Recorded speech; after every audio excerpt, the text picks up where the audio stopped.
Hi, today I got a 2012 Freightliner Cascadia. The problem that I have is the fan blower is not turning on. When I put it on low or high, it doesn't do anything. I don't hear it running as well. And so since it's not running, I don't get cold air or hot air from the ventilation. So what I'm gonna do is I'm gonna open the glove box, remove this 4 screws with a T20.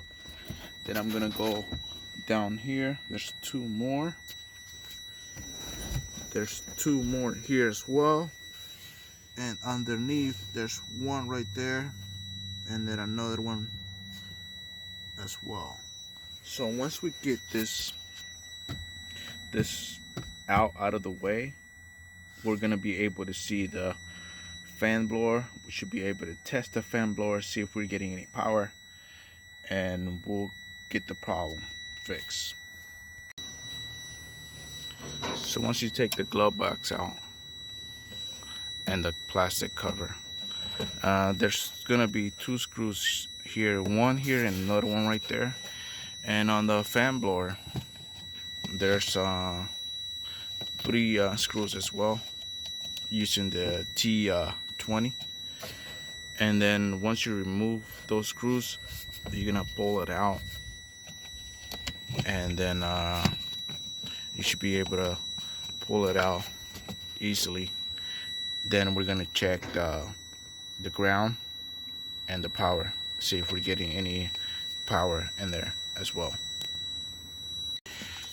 So I'm gonna check the power with the test light, and as you can see here, the black one says ground and the green one is the power. So we're gonna check the power and see if it lights up.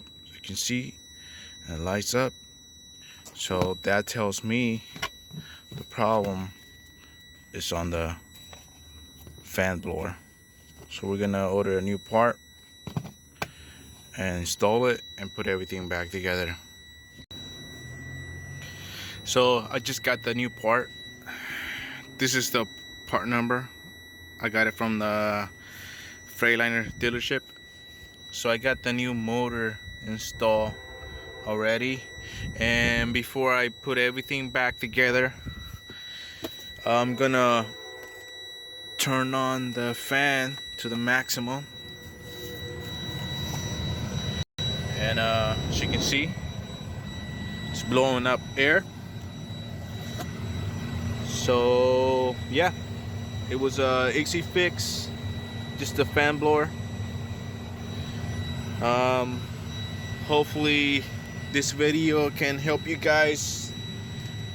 It's pretty easy to do it. So thank you for watching.